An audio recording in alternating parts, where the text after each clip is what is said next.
President Elizabeth Carlos Timbol, the officers and members of the Rural Bankers Association of the Philippines, distinguished guests and speakers in this symposium, ladies and gentlemen, a pleasant morning. Let me start by congratulating the RBAP on its 63rd Charter Anniversary.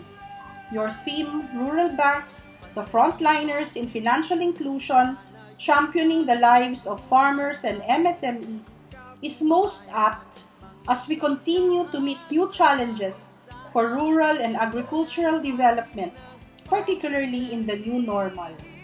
I want to recognize the RBAP and the rural banking sector in general for the many initiatives you have pursued towards uniting rural banks and strengthening partnerships with government and other stakeholders. The RBAP has always been an integral partner of the ACPC in our efforts to enhance rural finance and empower the country's farmers and fishers, especially those in the unserved areas. Thus, we would like to further strengthen our collaboration with RBAP in the implementation of ACPC's credit and capacity building programs. I want to thank the RBAP for giving me the opportunity to share this video message in your anniversary symposium for this particular session on opportunities for rural banks in the new normal, specifically on the topic Agripreneurship Capacity Building Program. Now, for better understanding and appreciation of our current credit and capacity building programs, let me give you an overview of the current state of rural finance in the Philippines. So far, banks remain reluctant to lend to our small farmers and fishers and vice versa. That is, these farmers and fishers are also unwilling or hesitant to borrow from banks. In 2019, the share of total agricultural loans to total bank loans is 2.5%, while agricultural production loans to total bank loans is a dismal 1.3%. In one of our surveys on small farmers and fishers' indebtedness, we found that 52% of small farmers and fishers are borrowing. Of the borrowing small farmers and fishers, 64% are borrowing from formal sources, while 36% are borrowing from informal sources. As you can see in the bar, the top loan source of small farmers and fishers under formal borrowing are from rural banks at 28%. This underscores how our farmers and fishers depend on rural banks to have sustainable access to credit. On the other hand, the top loan source under informal borrowing are families at 67%, followed by traders and private money lenders. This is what we are trying to address with our credit programs because, as we know, borrowing from these informal sources, particularly the private money lenders, will put them at a disadvantage due to exorbitant interest rates. We want to empower our small farmers and fishers. We want to give them more options. Now, based on our 2014 study, we have a credit demand of 524 billion pesos, but only 158.3 billion are supplied by banks. Therefore, our credit gap reached 366.6 billion pesos. On the other hand, based on our estimate, a total credit requirement of 75.8 billion pesos is needed by these farmers and fishers in unserved or unbanked areas. Now, given these bottlenecks and the relative failure of the market to provide financing to small farmers and fisherfolk, the government, particularly the Department of Agriculture, intervenes through the ACPC by designing and implementing innovative lending programs that aim to provide affordable and accessible credit to small farmers and fisherfolk. As of October 18, 2020, the ACPC was able to reach 224 out of the 510 unbanked municipalities identified by Bangko Sentral ng Pilipinas. Unbanked municipalities refer to those with no presence of banks or similar financial institutions, therefore limiting the access to credit and other financial services of the people living in these areas. About 1.5 million or 24% of 6.2 million total small farmers and fishers live in these unbanked areas. We are proud to report that we were able to release close to 1 billion peso worth of loans benefiting 38,217 small farmers and fishers living in unbanked municipalities. Now, based on our studies, here are some of the issues and challenges on access to credit. You can see them in the slide. Examples are limited physical network of financial institutions, limited number of strong cooperatives, limited high transaction costs, and limited skills and understanding on risk management products, among others. Now, on the demand side, issues and challenges, as you can see from the slide, include high cost of borrowing, lack of products and services aligned with the needs of our small farmers and fishers, limited physical presence of formal financial institutions, inability to comply with financing conditions such as preparation of business or project proposals, among others. Clearly, we need to intensify the implementation of loan programs responsive to the needs of small farmers and fishers, as well as micro and small enterprises. We also need to promote programs that build the capacity of small farmers and fishers and their organizations, enhancing their creditworthiness and bankability. We acknowledge that rural banks are our crucial partners in realizing these goals. At this point, let me share with you ACPC's credit programs, which we are implementing in partnership with rural banks, cooperative banks, and farmer and fisher folk organizations across the country. First is the Expanded Sure Aid and Recovery Project, or Sure COVID-19. Sure COVID-19 is part of the Ahon Lahat Pagkaing Sapat Kontra COVID-19 program, or ALPAS sa COVID-19, which is the DA's initiative to increase the country's food adequacy level during the emergency situation resulting from the COVID-19 pandemic. The Sure COVID-19 program offers working capital loans to agri-fishery-based micro and small enterprises to continue operations and ensure the availability of food supply amid the community quarantine, and offers emergency assistance to small farmers and fishers whose incomes were affected by the lockdown. For the Small Farmers and Fishers, or SFF facility, the eligible loan purpose is to finance their emergency and production requirements. They may borrow uncollateralized, zero-interest loans worth 25,000 pesos, payable up to 10 years.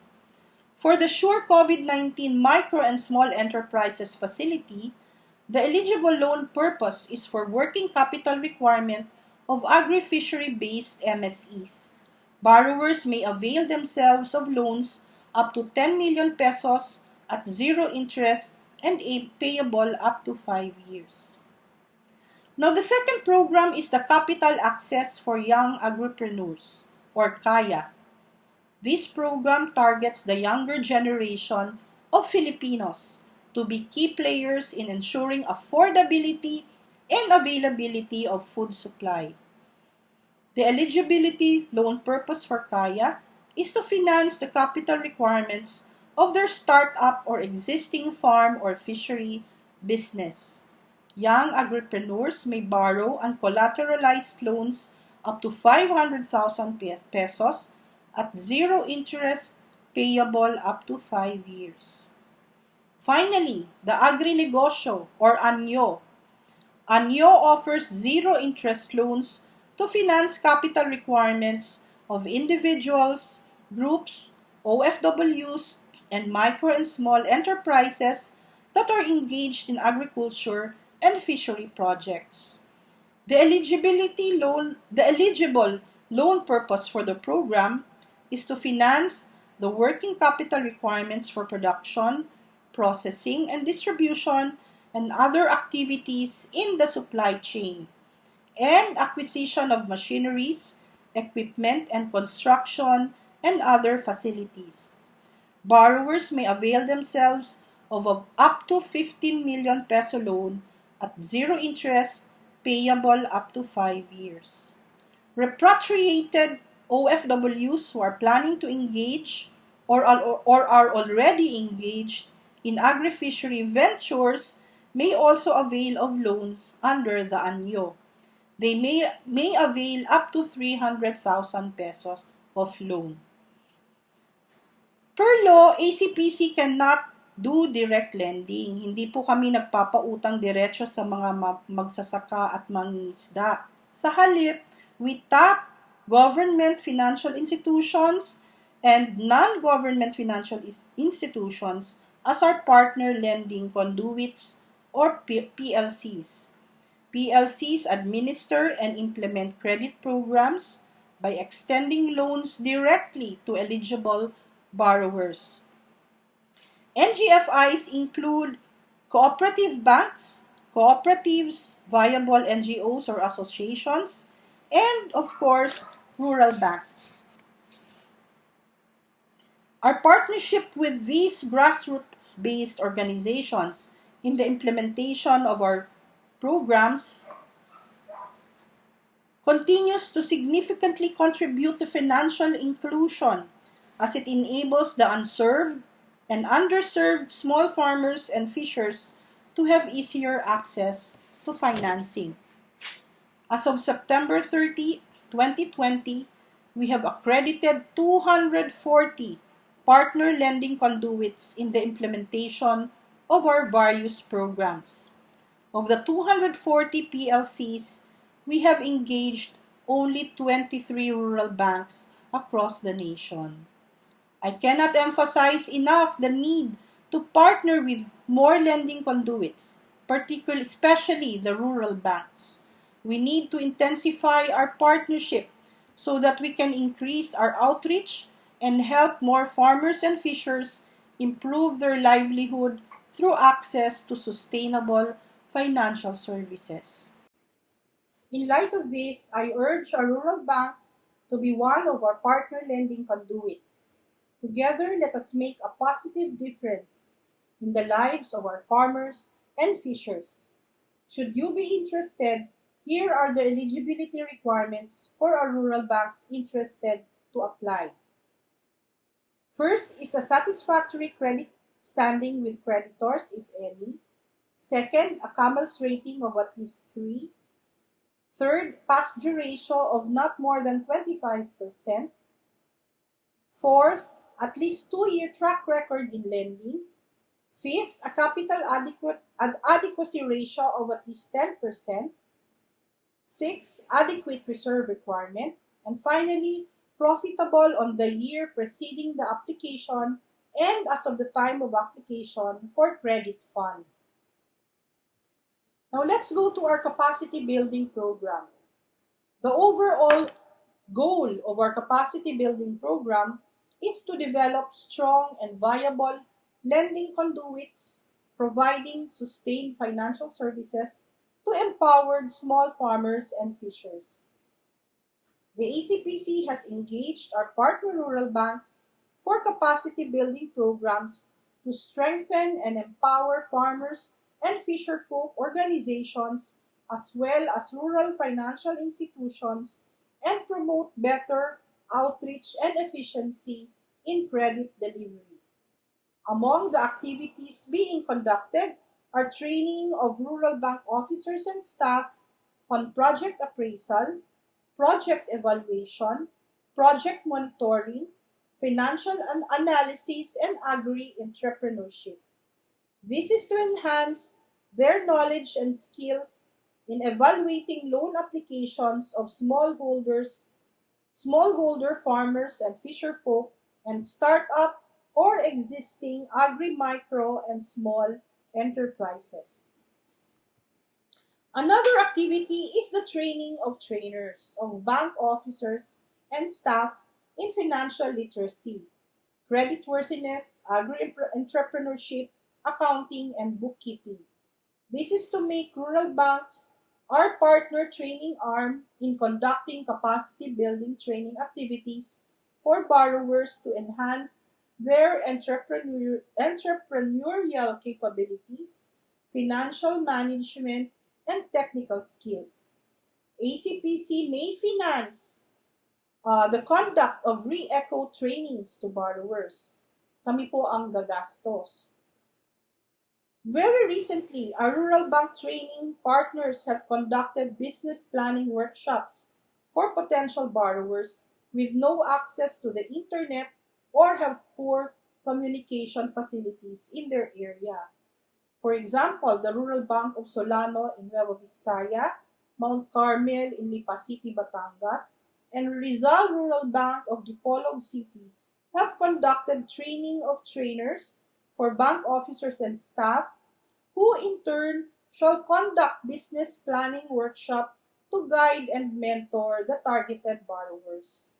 ACPC may fund the conduct of face-to-face business planning training workshops for targeted borrowers. May budget po kami para dyan.